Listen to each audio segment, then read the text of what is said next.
I like somersaulted over that seat. Somehow I took my shoes off in the mix of all that. Dead weight, dude. Don't eat it. Suddenly, I was just behind you, like giving you the Heimlich.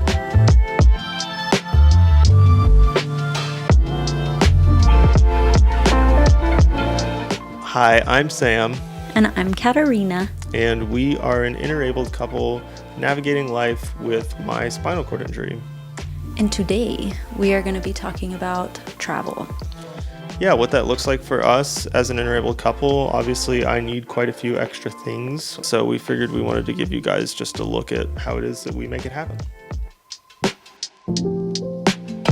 Okay. Oliver, what the fuck are you doing back there? All right, well, now's a good time to introduce our new son. God, it's such a jungle gym in here right now. He doesn't like to be picked up, but he tolerates it. Hi, buddy. He's a gigantic dog, so he's not going to be picked up for very long, so we're trying to relish in it while we can, but... This is Oliver. He's a standard poodle. He's like 13 weeks right now. He's Oliver. a pure joy. He's got mega Sam energy. He's like super chill, really easygoing, plays a bunch. He's so sweet with all the other dogs. A little yawn, almost a yawn, not quite a yawn. He's such a goober. We love him. And we miss my old Aussie, Finn. Oh, He is super bored right now, so this is a terrible time to start recording, but we need to do what we need to do. Tell him. tell the people, Oliver. If you like this video, please send me traits, please. Thank you very much. To need that. So today we are discussing travel. Let me say one more thing about Oliver. Okay. We are DIY training him. We want Oliver to be a service dog for Sam and to help Sam pick things up and We're starting with the microphone. to help him go out in public and stuff. He's really, really smart. I think he's smarter than my Australian Shepherd was as a puppy. Oh. He picks things up really fast. And yeah, he's just a really good boy. Okay. All right, that's all I have to say. You ready? He's all wet from playing in the hose. Okay, so we are talking travel today. So Sam and I met with the desire to travel. That brought us together, actually. It was the van that I built out. I was doing the van life thing. I was building out a camper van. I didn't know what I was doing, and I met Sam and his sister. They were like 10 minutes down the road building out a handicap accessible school bus. So we all met, hung out, and then Sam swooped and we started dating, blah, blah, blah. But it was our desire to travel that brought us together, and we still have that desire. We did travel around the southeast of the United States for a summer, and then Sam's sister had a business and went that trajectory, and then we moved in together in a home. So it kind of like we didn't experience it to our deepest desire, you know. Yeah, I mean, there was a portion of the time where I think we thought that we were going to like live in our vehicles for a good amount of time. We realized pretty quickly, though, it's difficult. Like even with having a renovated school bus, even with having the van, even with us both like having our respective spaces, even with having the extra help of like having another person there to help caregive, there was a lot of nuance to it. A lot of lessons learned. One, the limitations you have with your government benefits. Like, Yeah, Jesus, yeah. we had to be back in the home like every month. Every month, I'm supposed to meet with my Medicaid case manager, who is, I'm supposed to meet with them monthly where I have these phone calls with them. And then every 3 months, they come out to the home and they basically it's basically like I need to continue to prove to them that I'm still disabled, which is nuts because the spinal cord injury, more often than not, is usually like a pretty finite thing. They don't incentivize you to travel at all. And if you're like out of state too much or out of the county too much, they like flag that and it's like you could lose your benefits. So Yeah. they really police you with that. And it really scared us. Sam was losing his hours left and right with government benefits for no reason at that time. So we didn't really know how to navigate the system. It's one of the challenges we faced while trying to travel, even though you had like an accessible bus that was built like for you. And I had a van. It wasn't really accessible, but we did what we could, the three of us, Yeah. and we still had trouble navigating, one, the government systems that are there to benefit you, but two, you were in your manual chair for those travels. And back then we went to campsites. That's really all we could have done in the Southeast. We went to a lot of state parks. It was beautiful. You had to book ahead. It was right after COVID, and the market was super hot for traveling. So Everyone like was you would pull up camping. to some place, and they'd be like, "Oh, nope, we don't have any spots." Like even a week out, "Oh, we don't have any spots." So that was definitely something that we had to navigate. And also, Yeah. too, a lot of the parks weren't like the most accessible. I mean, like there were accessible spots, which was kind of a bummer too, because like the accessible spots were usually right next to the like bathrooms. So it was like a high traffic area. So you're just like, oh wow, it's beautiful. And then like somebody comes out of the shower and they're like still scrubbing their balls or something. So it was pretty rough, but it's Navigating the rest of the campground, it's gravel, it's sand, it's like difficult paths, dirt trails, path, yeah. deep mush, like cushy grass that you could get stuck in easily in your manual chair. But yeah, the accessibility was interesting. I want to touch on the similarities between the accessible spots and the bathroom and how that kind of relates to hotel rooms. And you read my mind. Yep. yeah, because it's like, okay, we have accessible things for you, but it's not the nicest. It's okay. Yeah, we have an accessible spot at this campground for you. It's right next to the bathroom where everyone's coming out and they smell like farts. And then the same thing with hotels. It's like, oh yeah, we've got an accessible room for you. And for Katarina's birthday, for instance, I was trying to find us somewhere that had like a good view. Guys, I could not find a goddamn hotel where there was a roll-in shower with an oceanfront view. Please, for the love of God, prove me wrong in the comments and tag a hotel because I would love to book it. A lot of times things are accessible. Like a lot of times people will advertise that something's accessible. And like, yeah, sure. Like technically on paper it might be. Do we still have access to the same level of amenities that like able-bodied couples might have? It's just not like luxury. Exactly. Time and It's time not again, luxury. like you don't get the nicest thing. You Yeah. don't get the beautiful view of the Ocean, woods, the forest, or whatever. wherever we're camping. So that was our experience with camping. Camper vans, the bus, driving to and from places, wanting to stay for longer periods of time. And also, too, just to interject, if you do have any questions, there's quite a bit of that content in our Instagram feed. So if you want to go back or if you just have any questions, drop them down in the comments. But yes, that's the majority of our traveling. Love it. We've traveled with the bus and the van, but we've also traveled with rental vehicles. And Sam has also driven longer distances in his van. And those are other ways that we've traveled. Yeah, prior to having the ability to drive, I was in a van where it was a rear load van, and I would sit back in the back and somebody would have to drive up front. It had been through the ringer, to put it lightly. Me and the boys had really beat the hell out of that thing. My sister and I were driving every day to go to school in Orlando. We didn't really trust it to go on long trips. So a lot of times whenever we were going to go on a trip, we would go to a Mobility Works or something in the area and we would have to rent a van. Renting a handicap accessible van is a bit more costly. It's usually somewhere around like $125 to $150 a day. It's not like you can go to just like, oh, I can just go hit up Hertz. Like, no, you have to go to a specific place. A friend of ours is going on her honeymoon in Hawaii, and she said that a rental vehicle there was $700 a day. What? Yeah. I did not know that. Yeah. Holy shit. Yeah, something absolutely like unbelievable. Like no one can afford that shit.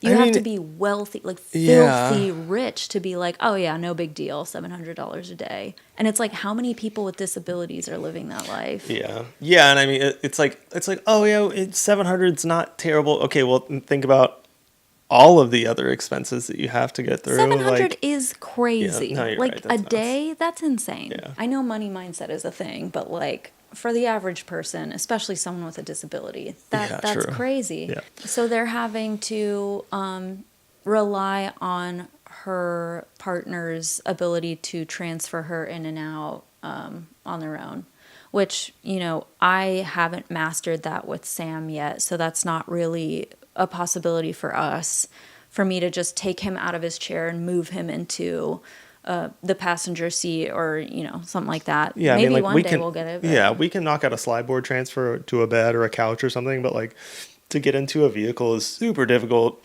just because the door is in the way and it's clunky. It's clunky to say the least. And then just like anytime you want to go anywhere, you're having to like potentially drop me. It's too much. So we did do a couple of trips where we rented a van. I think we did like a few weddings down in Key West and things like that, and amazing times, fun trips. Katerina saved my life once. God. I was choking in a Wendy's parking lot, and Katerina was like about to go to the bathroom, and I like grabbed her right before she left. This is a small tangent, but we were on our way back from a trip in the Keys for a wedding of a friend of hers, and it was late. That's a pretty long drive. What, like 6 to 8 hours, somewhere in That was there? like 8 hours. It was like 8 It was hours. a day. And we stopped to stuff a cheeseburger in our face. We had a rental car at the time. I wasn't driving, so Katerina was in the driver's seat, and this was an adapted van. So we pulled the passenger seat out, and I was sitting right there, wolfing on a cheeseburger. And she's like, "Hey, I'm gonna go to the bathroom." I could have just been like, I'm going to go pee, open the door, and just like close the door without even thinking.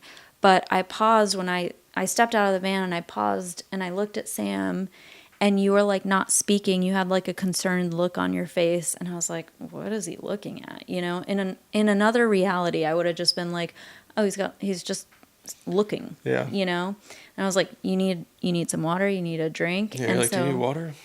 I like gave you a sip, and then I think that lodged it even further. Yeah, I remember taking a sip, and it just like poured all back out my mouth. And then I was like, "Oh shit." And she then saw the panic on my face and immediately jumped over the driver's seat, got behind me. I was in my manual chair at the time, and just like yoked me up.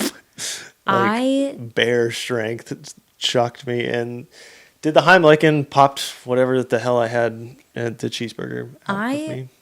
blacked out. Like, I'm so grateful for whatever goddamn maternal instincts kicked in just then. I have never been trained on the Heimlich. I have no clue how to give the Heimlich to anybody in a wheelchair. No clue what I was doing. Suddenly, I found myself, like, I hopped over the driver's seat. I Yeah. didn't have time to wait for the door to just like open Yeah. in the back. I like somersaulted over that seat. Somehow I took my shoes off in the mix of all that. Dead weight, dude. Don't eat it. Suddenly I was just behind you, like giving you the Heimlich. Thankfully it worked. And I remember you just sat back and you were in shock, and I was like, is the thing in your mouth? And you're like, it was like in your cheek. I'm like, spit the shit out right now. I was like, get it out. And I like had you spit it onto my hand.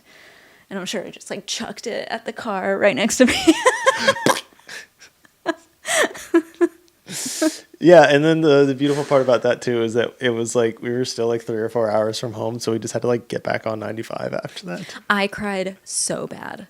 I just immediately started bawling because I was like, I could have stepped out of the car and just gone to the bathroom, and Yeah. then Sam would have been unconscious and it would have been way worse. Yeah. And I'm so happy that for a split second I looked at you and was like, do you need something? Like I'm so happy I was attentive. Holy shit, or else we would not be making a video like this today. God. Yeah, dude.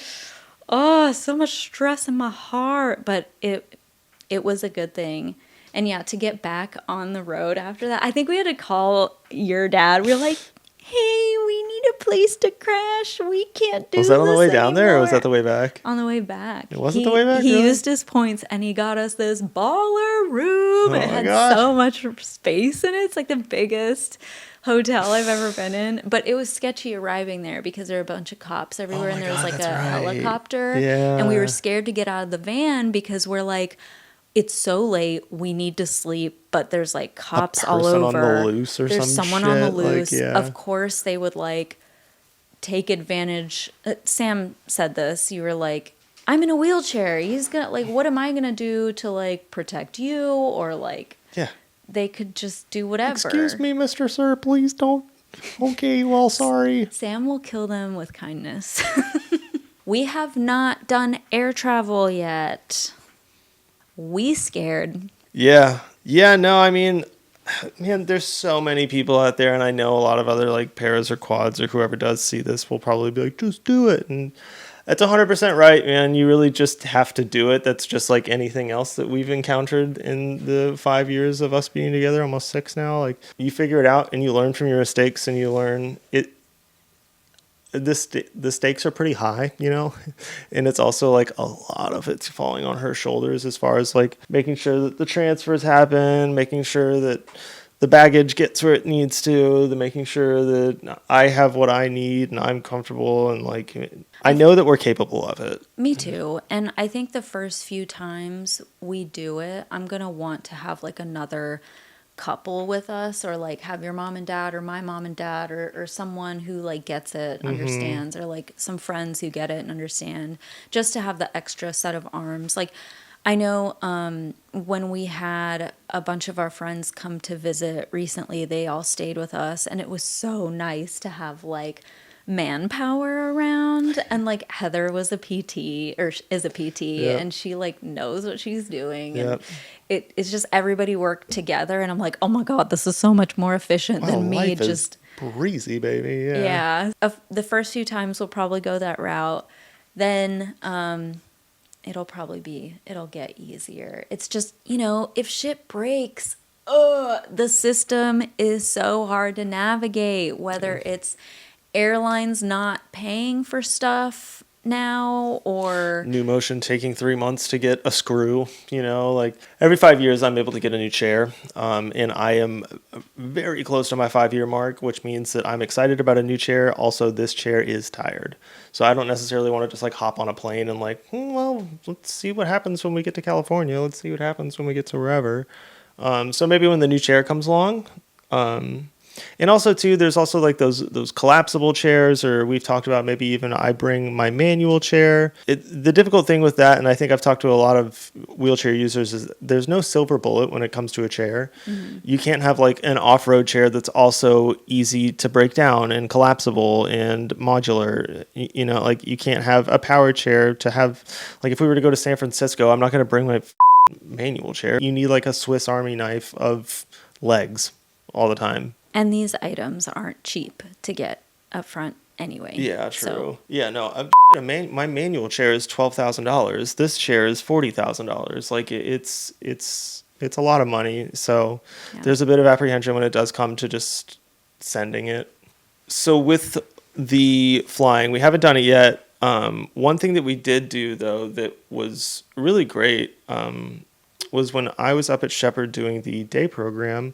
They have an outing where you go to the Atlanta International Airport, and Delta is kind enough to do a program where you can do like a mock boarding. You go down the jetway, they transfer you onto an aisle chair, you take the aisle chair into the plane, you transfer from there, you learn how to find your voice, you learn how to communicate what you need, you learn what's comfortable and what's feasible and what's not. And you have to be like your biggest advocate. And I think that that's probably one of the more important things with spinal cord injury or disability at all. That was a really great opportunity for us. Yeah, especially because they had a team of people come out and do the transferring. It's not like I was transferring Sam. I think you can have a choice when you do it and you're flying. But yeah, and then that's where you find your voice. And you're like, pick me up like this. It's not your family and friends who know you, who are picking you up. You have to give like instructions. So they give you a rundown. They give you like packets of stuff. So like mega shout out to Shepherd for having that. option at day program. And then shout out to Delta. I know all the airlines have messed up. Daily. Yeah, all the time. I Yeah. mean, with whatever. But at least Delta is doing something like this. I'm sure others are doing programs now, but I think Delta has been trying really hard to at least get people to travel in their wheelchairs, which would be so ideal. Yeah. I think a few different airlines are really working hard on that, and I know that there's a lot of people like Bob Melia and stuff that are at the forefront of congressional hearings trying to make sure that this is happening. So shout out to the people that are doing the real legwork in that front. I'm curious to see what that looks like in the future, but yeah, big shout out to Shepherd and Delta for doing that.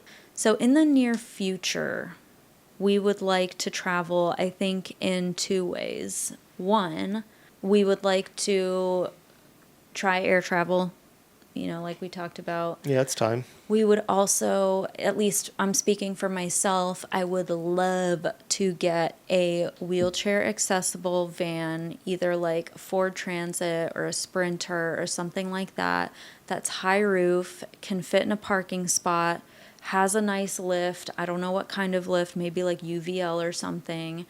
And we turn that into something we can camp in, or turn it into our adventure mobile where we can travel long distances in it. It has everything we need. We can cook in it. We can do work in it. It's got batteries, solar, all the things that we learned from our first go around, and fine tune it so it works for me and Sam. And we want to have some extra seats in there for like friends or future kids or something. I don't want to like sell it, I want it to be in the family for a long time kind of thing. It sounds like with all of the things that you just mentioned for the van that this is going to be like a 2,000 square foot van. And it might be.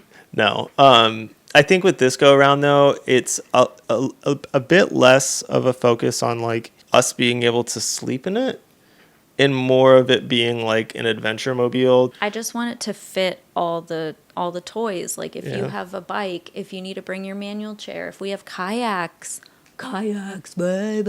If we have like all, to do more physical activity. No, that stuff takes up a lot of real estate. Like even just throwing the X8 into the back of the van, like rolled a clip of how little space there is in there. It's not easy to have everything that we need, and to kind of full circle that back to like having the shower chair whenever we go on a trip, and having the transfer stuff, and having the chairs, and having all the luggage, and then the slide boards, and the this and the that. And it's like, do we bring a Hoyer this time? Do we not? Do we?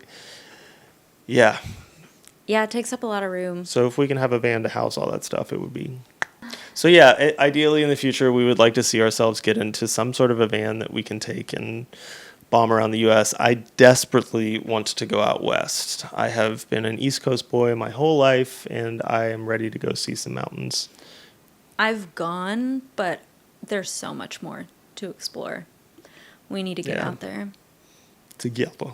But yeah, that pretty much covers traveling for us as far as like where we've been, where we're at, and where we see ourselves. How scrappy we've had to get before. If you have more questions, like, don't hesitate. Like, we're open. Yeah, we're open, and also we're not the authority on the subject at all. No. Like, there's so many people out there, like Corey Lee, the Broken Traveler, a myriad of different other individuals. I know that I'm doing a terrible job of not remembering them, but Wheel the World does Wheel a the World lot. is a great resource. Like, if I consulted them heavily when I was planning the trip for Katerina's birthday to go to Ponte Vedra, and they were a great resource. So highly recommend Wheel the World.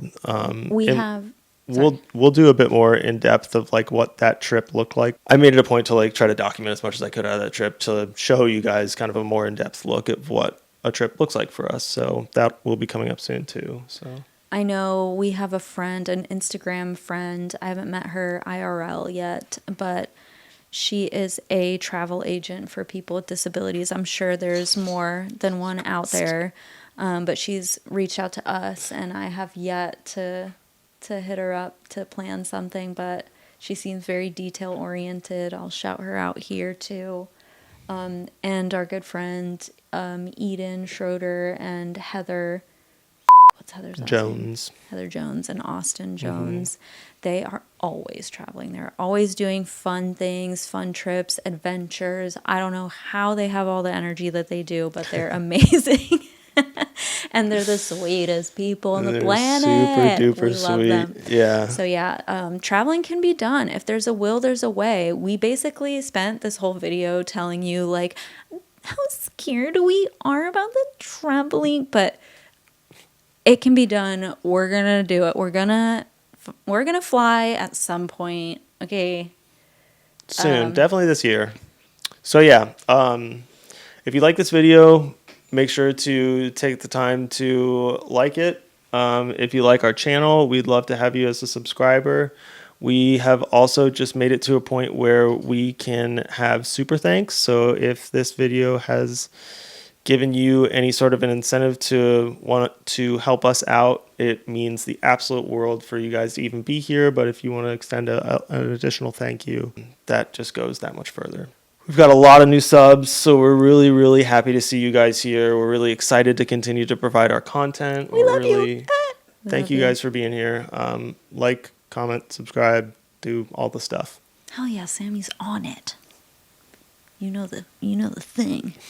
You know what to say to people. So good. I'm too long-winded for the shit. You're great. Okay, next video.